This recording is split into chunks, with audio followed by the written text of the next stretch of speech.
बच्चों, आप कई बार बीमार हुए होंगे। मैं भी बीमार पड़ती हूँ। अक्सर बारिश के दिनों में भीगने की वजह से सर्दी खांसी हो जाती है। मच्छर के काटने से डेंगू और मलेरिया हो जाता है। खान पान में गड़बड़ी की वजह से भी बीमार पड़ते हैं। कुछ बीमारियां तो इतनी तेज़ी से फैलती हैं कि महामारी का रूप ले लेती है।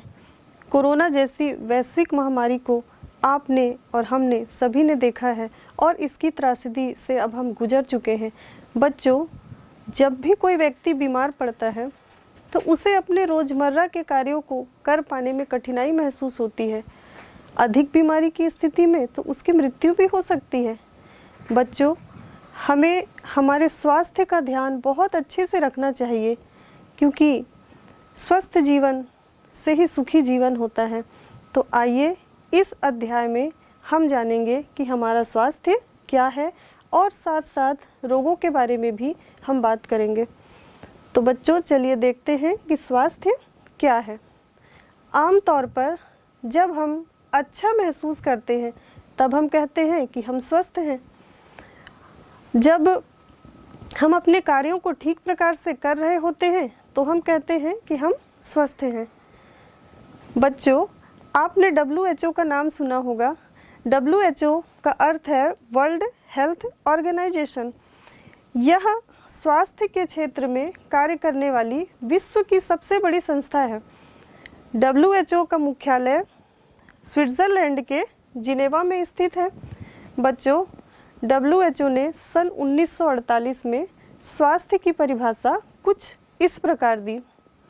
स्वास्थ्य का अर्थ रोग का ना होना, यह अशक्तता नहीं, बल्कि स्वास्थ्य वह अवस्था है जब कोई व्यक्ति शारीरिक, मानसिक तथा सामाजिक रूप से तनाव रहित होकर किसी भी कार्य को पूरी क्षमता के साथ कर पाता है। तो बच्चों, हमने जाना कि स्वास्थ्य एक सकारात्मक और गतिशील अवधारणा है। बच्चों, स्वास्थ्य जब हमने जान लिया तो इसके बाद हम जानते हैं कि अस्वस्थता क्या है। स्वस्थ होना अलग अलग व्यक्ति के लिए अलग अलग हो सकता है। यदि एक डांसर की बात करूं तो डांसर के लिए स्वस्थ होने का मतलब है किसी भी परिस्थिति में अच्छे नृत्य का प्रदर्शन कर पाना। एक बांसुरी वादक के लिए स्वस्थ होने का अर्थ है लंबी गहरी सांस के साथ बांसुरी के सुरों को नियंत्रित कर पाना। एक खिलाड़ी के लिए स्वस्थ रहने का अर्थ है किसी भी विषम परिस्थिति में अच्छे खेल का प्रदर्शन कर पाना। बच्चों, कई बार बिना किसी रोग के भी हम अपने कार्यों को ठीक से नहीं कर पाते। अभी मैंने जो आपको उदाहरण दिया डांसर का, बांसुरी वादक का और खिलाड़ी का, किसी भी कारणवश यदि वह अपने कार्यों का प्रदर्शन सहज ढंग से कर पाने में असमर्थ होता है तो हम कहते हैं कि वह अस्वस्थ है। तो आपने अस्वस्थता के बारे में जाना। अब हम आते हैं हमारे नए टॉपिक रोग पर। बच्चों, रोग क्या है? रोग की हम बात करें तो यदि मैं इसके अर्थ पर जाऊं तो मैं कहूँगी कि शरीर की स्वस्थ, संरचनात्मक अथवा क्रियात्मक अवस्था में किसी प्रकार का विकार उत्पन्न होना रोग कहलाता है। इंग्लिश में रोग को डिसीज कहा जाता है। डिसीज दो शब्दों से मिलकर बना है, डिस धन इस। डिस का मीन्स डिस्कम्फर्ट या असुविधा होता है और इस का मीन्स होता है रेस्ट या आराम। जब हमारे शरीर को कोई शारीरिक असुविधा होती है तब हम कहते हैं कि उसे कोई रोग है। बच्चों, आप तो जानते ही हैं कि हमारा शरीर कोशिकाओं से मिलकर बना है। कोशिकाएं मिलकर ऊतक बनाती हैं, ऊतकों से मिलकर अंग बनते हैं, अंग से मिलकर अंग तंत्र और अंग तंत्र से मिलकर शरीर बनता है। जब हमें कोई रोग हो जाता है तो किसी अंग या एक से अधिक अंगों के कार्य की में गड़बड़ी उत्पन्न होती है, खराबी उत्पन्न होती है या विकार उत्पन्न होता है, तब उसके कुछ विशिष्ट लक्षण या संकेत परिलक्षित होते हैं। उन लक्षणों के आधार पर हम पहचान पाते हैं कि उसे कोई रोग हुआ है। उदाहरण के तौर पे मैं देखूं कि किसी व्यक्ति को लगातार उल्टी दस्त हो रहे हैं तो मैं कह सकती हूँ कि उसे डायरिया रोग हो सकता है। बच्चों, जब कोई रोग होता है तो शरीर विशिष्ट संकेत देता है, जैसे सिर दर्द, बुखार, सूजन इत्यादि।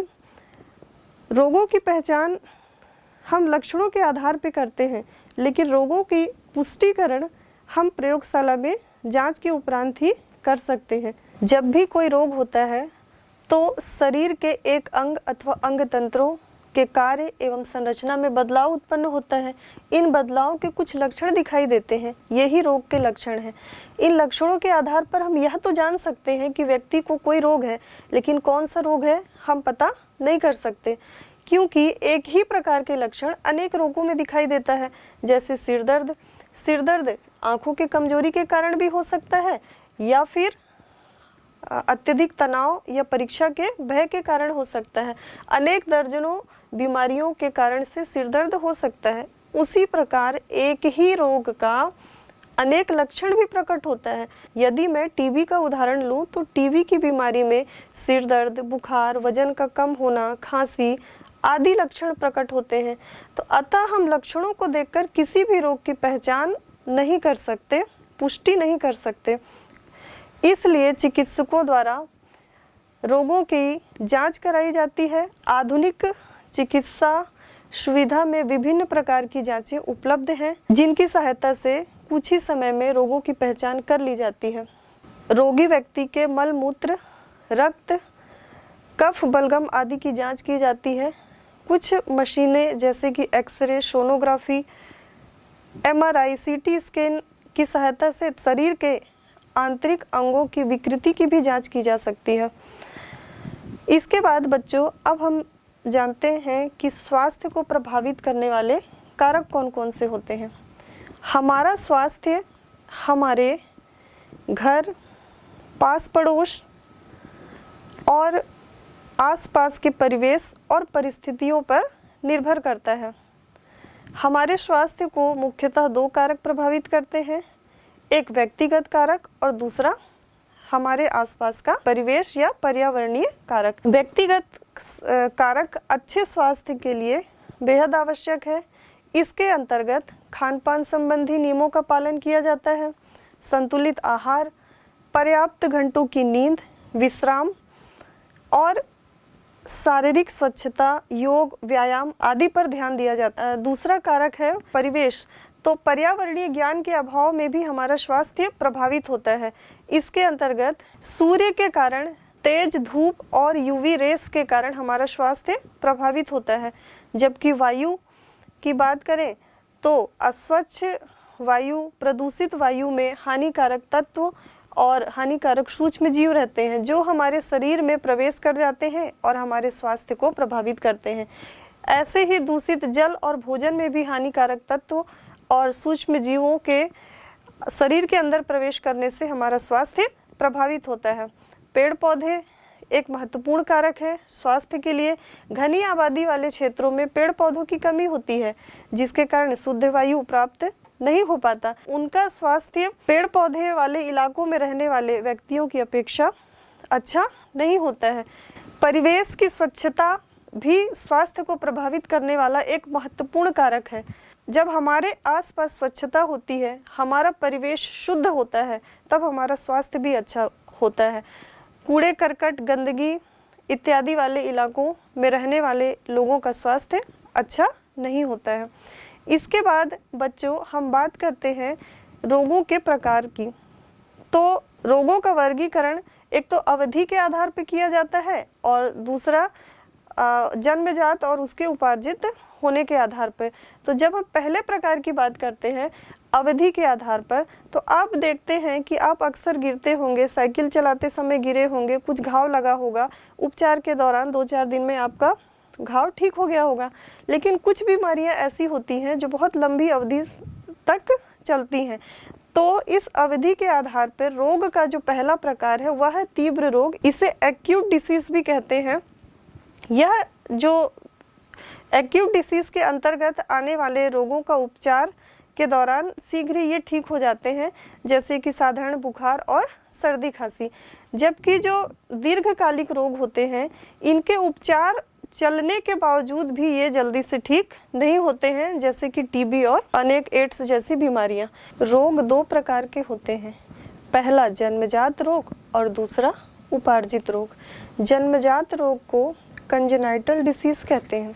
ऐसे रोग जो जन्म से ही किसी व्यक्ति के शरीर में रहते हैं उन्हें जन्मजात रोग कहते हैं तथा ये वंशानुगत होते हैं। ये रोग आनुवंशिक कारणों से उत्पन्न होते हैं। बच्चों, किसी भी जीव या पेड़ पौधों की कोशिकाओं में उनके आनुवंशिक गुणों को संचालित एवं संचरित करने के लिए गुणसूत्र उपस्थित होते हैं। यदि किसी कारण से इन गुणसूत्रों में कोई बदलाव उत्पन्न होता है तो इसके कारण ये आनुवंशिक रोग हो जाते हैं। गुणसूत्रीय विपथन एवं जीन म्यूटेशन के कारण ही अधिकांशतः आनुवंशिक रोग या जन्मजात रोग होते हैं। गुणसूत्रीय विपथन के अंतर्गत टनरल सिंड्रोम एवं डाउन सिंड्रोम का हम अध्ययन करते हैं। बच्चों, हम सभी जानते हैं कि हमारे शरीर में गुणसूत्र होता है और यह गुणसूत्र एक निश्चित संख्या में है। मनुष्य के शरीर में कुल 46 गुणसूत्र हैं, जिसमें से 22 जोड़े ऑटोसोम तथा जो 23वां जोड़ा है वह पुरुष और महिला में अलग अलग होता है। इसे लिंग गुणसूत्र कहते हैं। लिंग गुणसूत्र के द्वारा ही महिला और पुरुष का निर्धारण होता है।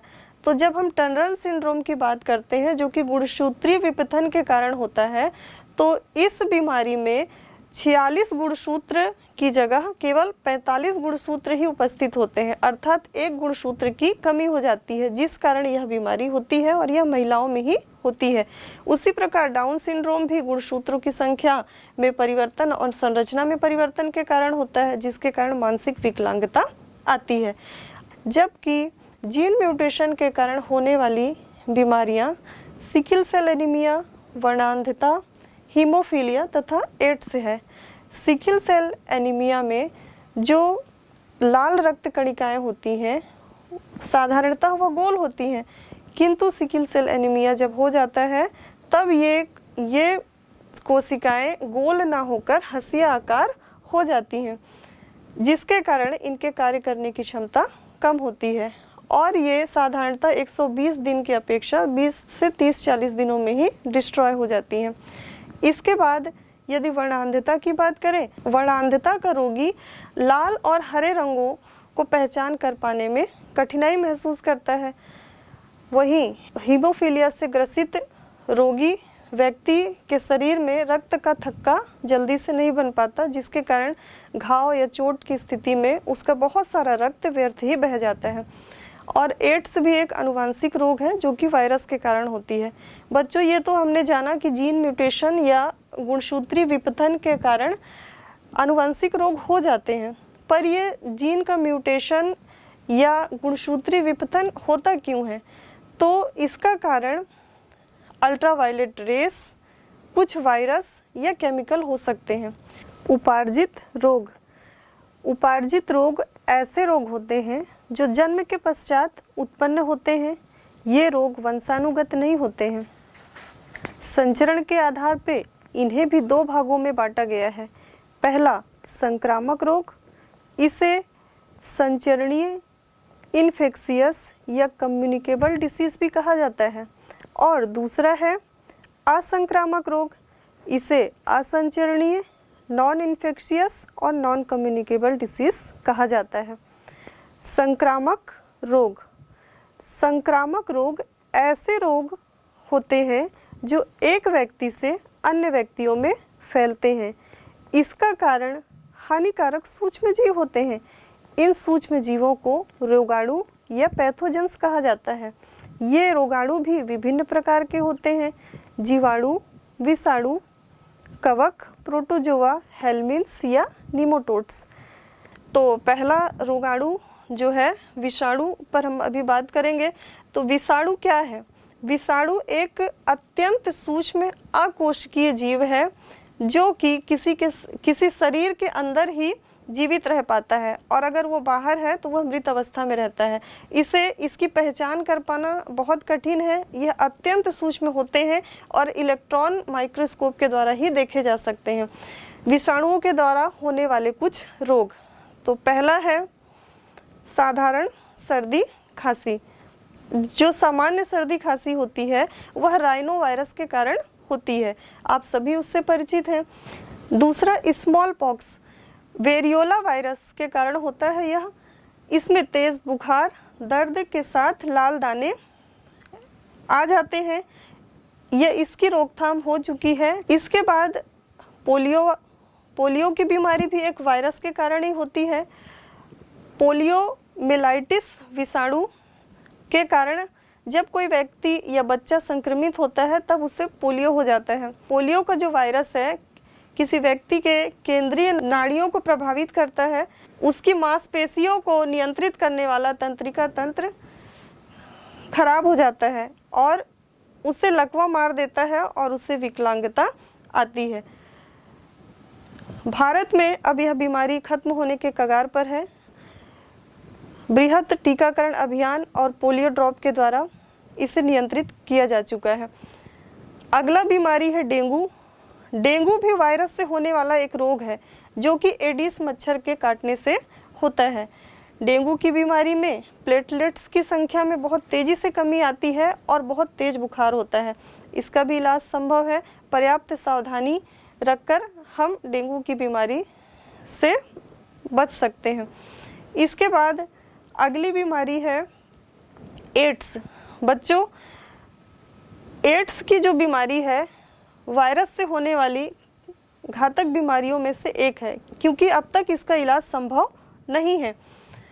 एड्स का पूरा नाम एक्वायर्ड इम्यूनोडिफिशियंसी सिंड्रोम है और यह HIV वायरस के कारण फैलता है। यह रोग इन्फेक्टेड इंजेक्शन के यूज से, गलत रक्त आदान के कारण या लैंगिक संपर्क के कारण भी फैलता है। इसके साथ किसी गर्भवती माता के बच्चों में आनुवंशिक रूप से तथा उसके दुग्धपान करने से भी यह फैलता है। इस रोग में रोगी व्यक्ति की प्रतिरोधक क्षमता खत्म हो जाती है क्योंकि यह रक्त में उपस्थित श्वेत रक्त कणिकाओं तथा प्रतिरोधक क्षमता उत्पन्न करने वाली कोशिकाओं पर ही आक्रमण करता है। अगली विषाणु से होने वाला अगला बीमारी है hepatitis A, hepatitis B, hepatitis C, hepatitis D. इस प्रकार अनेक हेपेटाइटिस के टाइप्स हैं, लेकिन हेपेटाइटिस बी इनमें से सबसे अधिक खतरनाक है, लेकिन इसका भी टीकाकरण उपलब्ध है और हम इससे सुरक्षित रह सकते हैं। अन्य रोगों में रेबीज भी एक विषाणु से होने वाला रोग है। पागल कुत्ते के लार ग्रंथियों में लार में यह वायरस पाया जाता है, जिसके कारण यह रोगी व्यक्ति जब अफेक्ट होता है तो उसका तंत्रिका तंत्र खराब हो जाता है और उसे हाइड्रोफोबिया हो जाता है। वह पागल कुत्तों की तरह व्यवहार करने लगता है और इलाज में लापरवाही के कारण उसकी मृत्यु भी हो जाती है। इसका भी टीकाकरण उपलब्ध है और लुई पास्चर ने एंटी रेबीज टीके की खोज की थी। और बच्चों, जो अभी हाल फिलहाल में जो कोरोना वायरस था, आप सभी परिचित हैं, यह भी वायरस से होने वाला एक रोग है। तो जो कोरोना है, नोवेल कोरोना वायरस का एक बड़ा परिवार है जो सामान्य सर्दी खांसी से लेकर गंभीर बीमारियों जैसे कि सॉर्स, कोविड-19 तक का कारण बनते हैं। कोरोना का नाम कोरोना इसलिए पड़ा क्योंकि उसका स्ट्रक्चर क्राउन के जैसे होता है। कोरोना का मीन्स क्राउन ही होता है, अतः उस जैसे स्ट्रक्चर होने के कारण ही कोरोना का नाम कोरोना रखा गया। कोरोना के कारण होने वाली बीमारियों में पहला सॉर्स जो है सबसे पहले चीन में 2003 में देखा गया था। इसका पूरा नाम सीवियर एक्यूट रेस्पिरेटरी सिंड्रोम है। कोरोना वायरस के कारण होने वाली संक्रामक और घातक बीमारी है। फिलहाल यह भी नियंत्रित है और 2004 के बाद से यह नहीं पाया गया है। कोरोना से होने वाला जो दूसरा बीमारी है कोविड-19 है। कोविड-19 का नाम कोरोना वायरस 2019 है, उसे ही शॉर्ट में कोविड-19 कहा गया। सर्वप्रथम यह चीन के वुहान शहर में दिसंबर 2019 में पाया गया। इससे पहले मनुष्य में इसकी पहचान नहीं की जा सकी थी, जानवरों में यह उपस्थित था। स्ट्रेन चेंज होने के कारण नए कोविड-19 वायरस के रूप में पहचान बना पाया। यह बीमारी इतनी खतरनाक थी कि अकेले अमेरिका में ही 3 लाख लोग मारे जा चुके थे। विश्व भर में भी लाखों लोगों की मृत्यु हुई। फिलहाल कोविड-19 भी नियंत्रित है। भारत में कोवैक्सीन और कोविशील्ड जैसे वैक्सीन का निर्माण हुआ।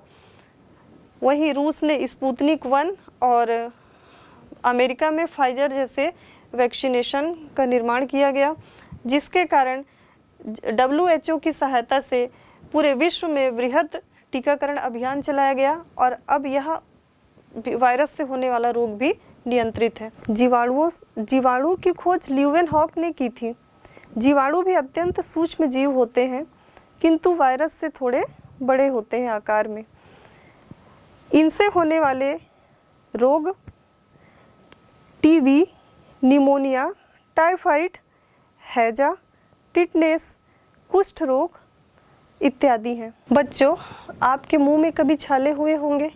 जब आपके मुंह में छाले हुए होते हैं तो मुंह में छोटे छोटे घाव उत्पन्न हो जाते हैं।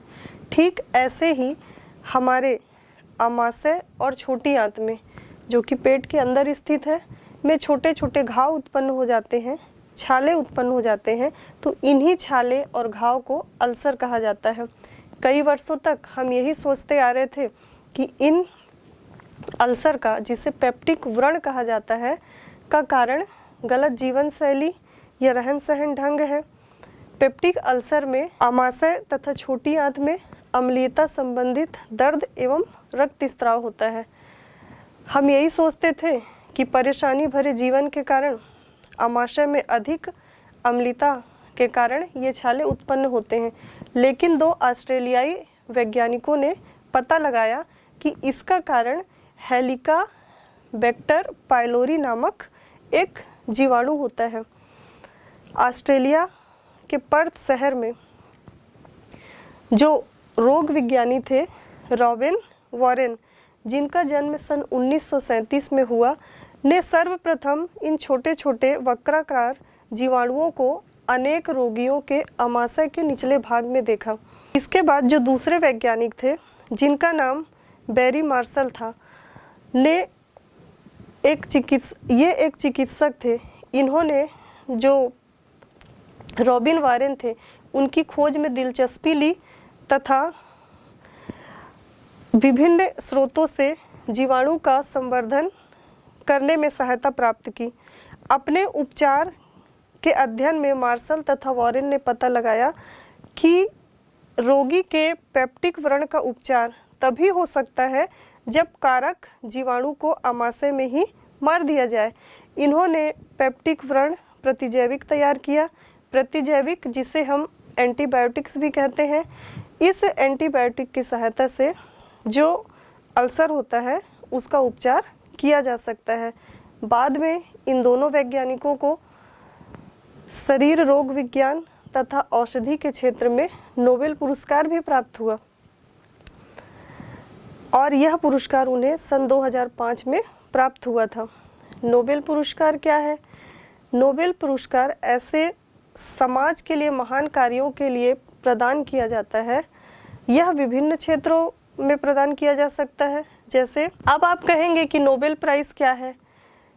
नोबेल प्राइज़ समाज में उन लोगों को प्रदान किया जाता है जिन्होंने समाज के कल्याण के लिए कई महान कार्य किए हों।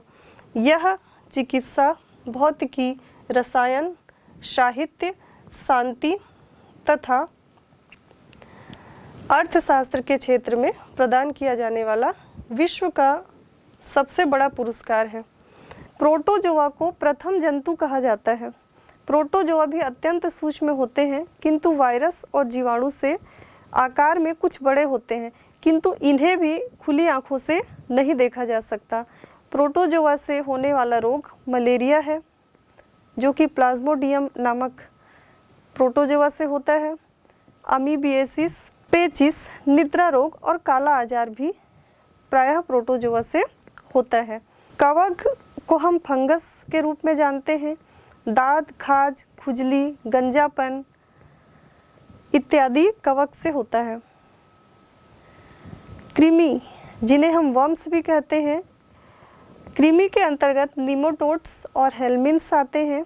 ये सूक्ष्म कृमियाँ विभिन्न रोगों को उत्पन्न करती है, जैसे फाइलेरियासिस, जिसे हाथी पाँव भी कहा जाता है, एस्केरियासिस जो कि पेट की कृमि, फीता कृमि इत्यादि के रूप में दिखाई पड़ता है तथा हमारे आंतों में रहकर ये हमारे स्वास्थ्य को खराब करते हैं। अब तक हमने यह जाना कि संक्रामक रोग एक व्यक्ति से अन्य व्यक्तियों में फैलते हैं, जिसका कारण विभिन्न रोगजनक सूक्ष्म जीव होते हैं।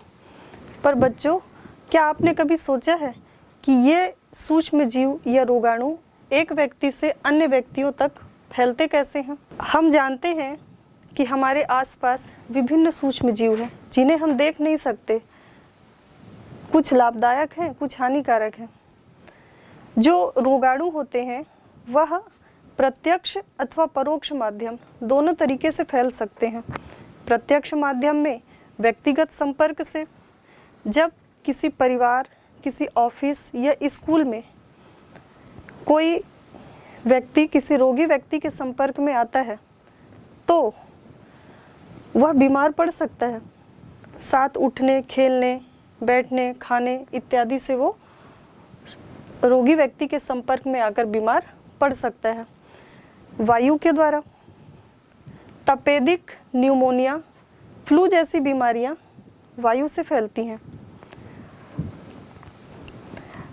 जब रोगी व्यक्ति छींकता, खांसता, बात करता है तो उसके लार में उपस्थित जीवाणु, विषाणु सूक्ष्म बूंदकों के साथ बाहर आते हैं और आसपास उपस्थित स्वस्थ व्यक्ति को संक्रमित कर सकते हैं। क्या आप जानते हैं कि छींकने के कारण जो सूक्ष्म बूंदकें हैं वो 4 से 5 मीटर की दूरी तक जा सकती हैं। इसीलिए सभी को मुंह पे हाथ रखकर या रुमाल रखकर छींकने के लिए कहा जाता है। वायु वाहित रोगों का संक्रमण अधिक भीड़-भाड़ वाले इलाकों में या फिर कम रोशनदान वाले घरों में अधिक होता है। संक्रामक रोगों को फैलाने में दूषित जल, भोजन का भी योगदान है। अधपका मांस और कवक, फंगी लगा हुआ भोजन करने से भी बीमार पड़ सकते हैं। फूड पॉइजनिंग हो सकता है। अतिसार, दस्त, हैजा, टाइफाइड जैसी बीमारियां भी हो सकती हैं। इसके अलावा परोक्ष माध्यम से बात करें तो परोक्ष माध्यम के अंतर्गत विभिन्न जीव जंतु आते हैं जिन्हें रोगवाहक या वेक्टर कहा जाता है। मच्छर, मक्खी आदि इसके उदाहरण हैं। मच्छर से तो कई रोग फैलते हैं। मच्छर जो हैं मलेरिया के, डेंगू के, फाइलेरिया के और चिकनगुनिया का रोगवाहक होता है। हम जानते हैं बच्चों कि हमारे छत्तीसगढ़ के बस्तर इलाके में मलेरिया का प्रकोप बहुत ज़्यादा है। मलेरिया जो है मादा एनोफिलीस मच्छर के काटने से होता है। वहीं डेंगू का भी प्रकोप है।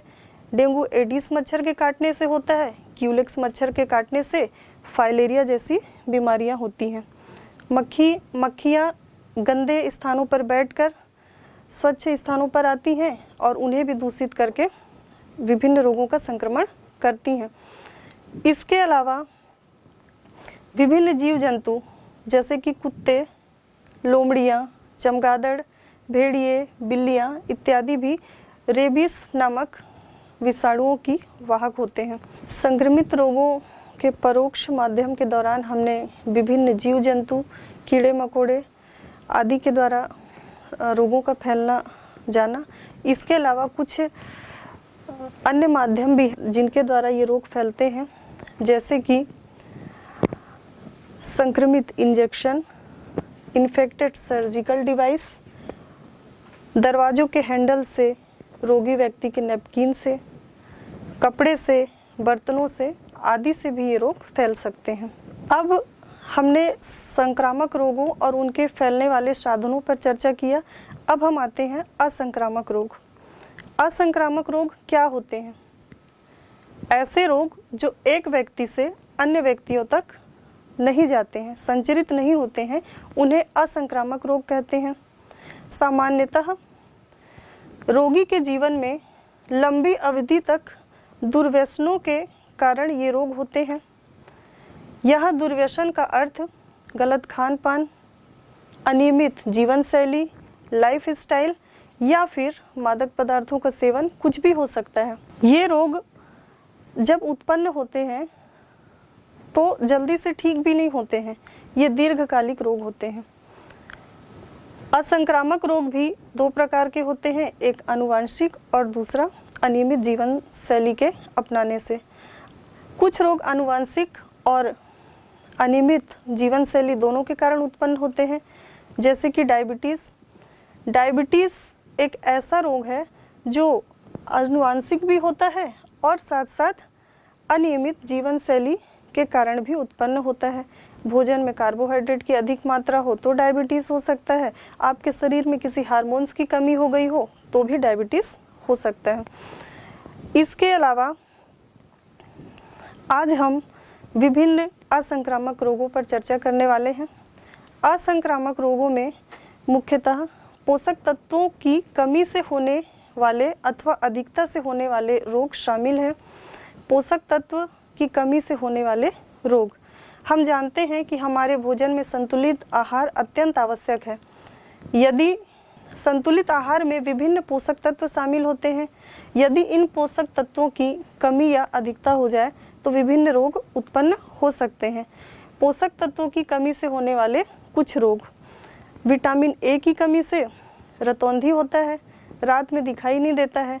विटामिन डी की कमी से रिकेट्स हो सकता है और इसमें हड्डियां धनुष के आकार में मुड़ जाती हैं। इसके अलावा कुछ खनिज मिनरल्स की कमी से भी असंक्रामक रोग होते हैं, जैसे कि आयरन की कमी से, आयरन और फॉलिक एसिड की कमी से एनीमिया हो सकता है, जिसमें खून की कमी हो जाती है। आयोडीन की कमी से घेंघा जैसे रोग हो सकते हैं। प्रोटीन की कमी से मरासमस और क्वासिओरकर होता है, जिसे सूखा रोग भी कहते हैं। तो हमने ये कमी वाली बात की। अब यदि ये पोषक तत्व अधिक मात्रा में हमारे शरीर में आ जाए तो इसके कारण भी रोग होता है, जैसे कि एक उदाहरण हमने ले ही चुका है डायबिटीज़ का। दूसरा, यदि हम अधिक चिकनाई, वसा या कोलेस्ट्रॉल युक्त भोजन करते हैं तो इसके कारण मोटापा होता है। बच्चों, मोटापा भी एक रोग है और यह विभिन्न रोगों को जन्म देता है, जैसे कि हाई ब्लड प्रेशर इत्यादि। हाई ब्लड प्रेशर के कारण हृदय रोग, ब्रेन स्ट्रोक, पैरालिसिस या किडनी संबंधी रोग उत्पन्न हो जाते हैं। असंक्रामक रोगों में दूसरा है हाई ब्लड प्रेशर।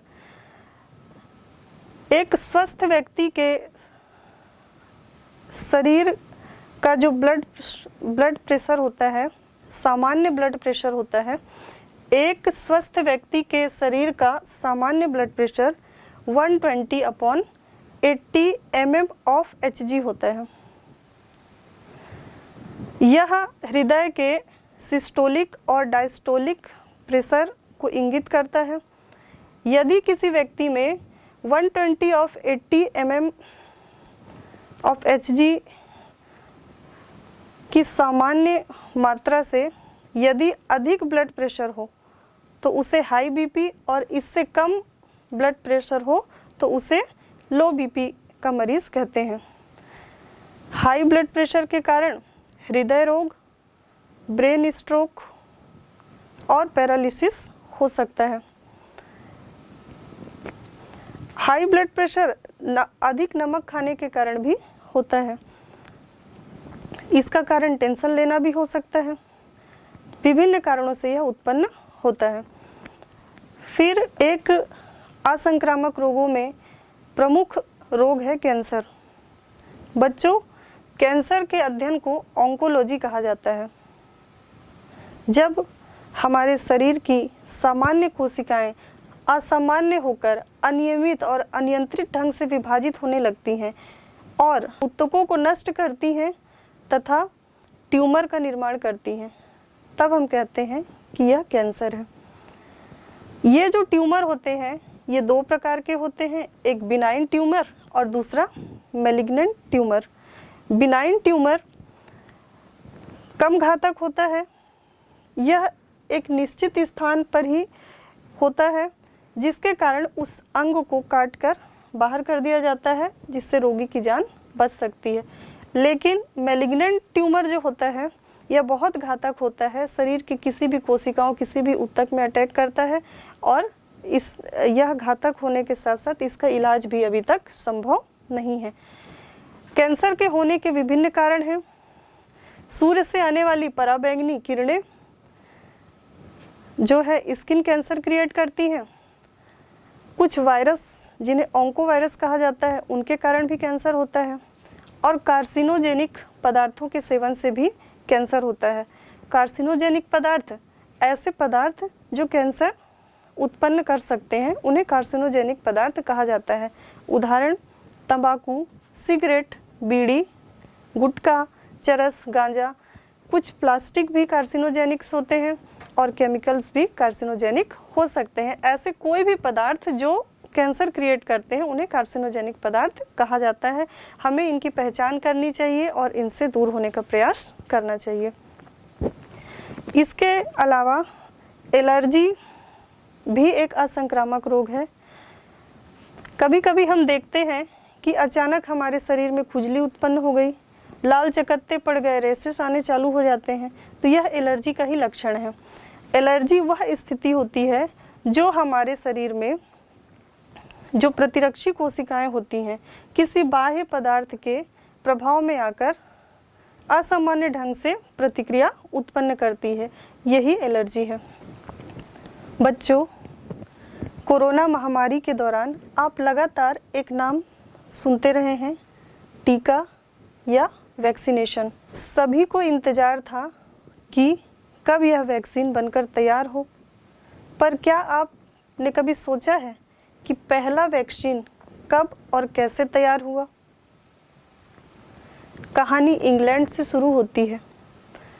17 मई सन 1749 को इंग्लैंड के बर्कले में स्थानीय विक्टर के घर एडवर्ड जेनर का जन्म हुआ। शिक्षा के लिए एडवर्ड जेनर 14 साल की छोटी उम्र में एक सर्जन के साथ लंदन भेज दिए गए। ट्रेनिंग पूरी करने के बाद 1772 में जेनर बर्कले वापस आए और वहीं अपनी प्रैक्टिस करने लगे। ये समय था जब चेचक और खसरा जैसी बीमारियां महामारी बन जाती थी। लाखों लोग इसकी चपेट में आ जाते थे और कई लोग अपनी जान गंवा देते थे। जेनर इस रोग के बारे में बहुत सोचते थे। उन्होंने देखा कि स्मॉल पॉक्स का असर ग्वालों पर बहुत कम होता है। उन्होंने पाया कि गायों में होने वाली चेचक के फफोले में होने वाले मवाद से ग्वाले संक्रमित होते हैं। काउपॉक्स का यह वायरस मानव शरीर पर बहुत कम असर करता था, जिसके चलते ग्वाले स्मॉल पॉक्स, जिसे हम छोटी माता या चेचक कहते हैं, से बच जाते थे।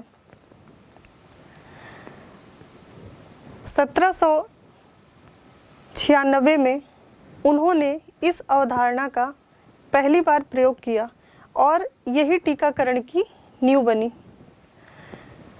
जेनर ने काउपॉक्स से ग्रसित एक ग्वालन के छाले से विषाणु युक्त मवाद लिया और उसे एक 8 वर्षीय बालक, जिसका नाम जेम्स फिलिप था, के शरीर में चीरा करके डाल दिया। उसके बाद उन्होंने देखा कि जेम्स काउपॉक्स से संक्रमित हुआ, हल्का सा बुखार आया, फिर वह ठीक हो गया। अब आगे एडवर्ड जेनर ने स्मॉल पॉक्स के जीवाणुओं को जेम्स फिलिप के शरीर में प्रवेश कराया। आश्चर्यजनक रूप से उन्होंने देखा कि वह संक्रमित नहीं हुआ। उन्होंने एक बार पुनः स्मॉल पॉक्स के जीवाणुओं को लिया और जेम्स के शरीर में प्रवेश कराया, लेकिन अब की बार भी जेम्स संक्रमित नहीं हुआ। जेम्स के शरीर में स्मॉल पॉक्स के प्रति रोग प्रतिरोधक क्षमता उत्पन्न हो चुकी थी। एडवर्ड जेनर इसे समझ गए। अब उन्होंने व्यापक स्तर पर इस पर प्रयोग करना प्रारंभ किया।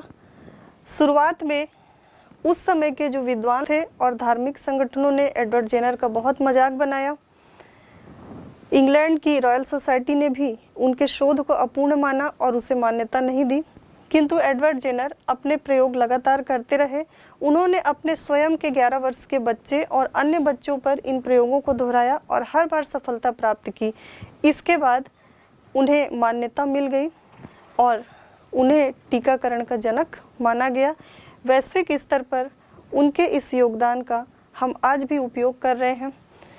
जो टीकाकरण या वैक्सीन का नाम एडवर्ड जेनर की खोज के दौरान ही रखा गया, क्योंकि काऊ को लैटिन भाषा में वेका कहा जाता है और काऊ में होने वाले चेचक काऊ पॉक्स को वैक्सीनिया कहा जाता था।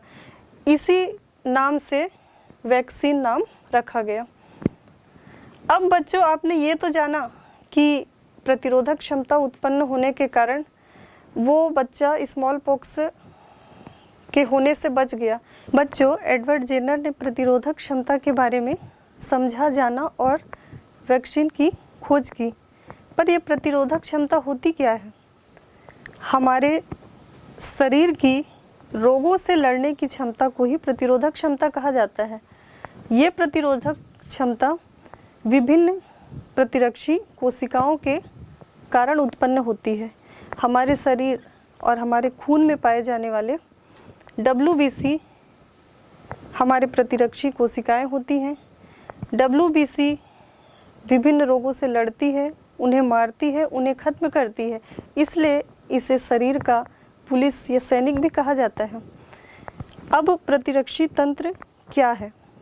प्रतिरक्षी तंत्र किसी जीव के शरीर के भीतर विशिष्ट कोशिकाओं का एक समूह है जो रोगजनकों और अवांछनीय कोशिकाओं की पहचान कर उन्हें नष्ट करता है तथा रोगों से रक्षा करता है।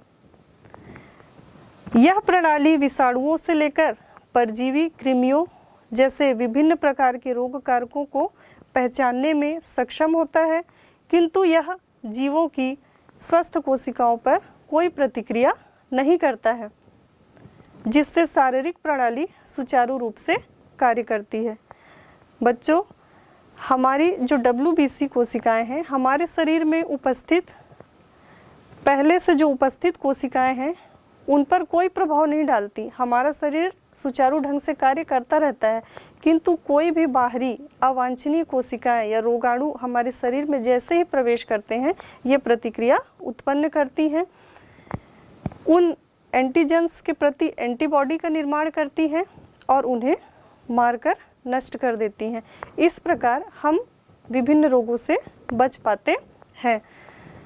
अब विभिन्न रोगजनक जब हमारे शरीर में आक्रमण करते हैं, तब हमारी प्रतिरक्षा तंत्र क्रियाशील हो जाती है और जो प्रभावित कोशिका या ऊतक है, उसके चारों ओर रोग उत्पन्न करने वाले सूक्ष्म जीवों को मारने के लिए अनेक कोशिकाओं का निर्माण करती हैं। इस प्रक्रम को शोथ या इन्फ्लामेशन कहते हैं। इससे जो प्रभावित अंग है उसमें सूजन, दर्द या बुखार भी उत्पन्न हो सकता है और यह किसी भी बीमारी के होने का एक सामान्य लक्षण भी प्रकट करता है।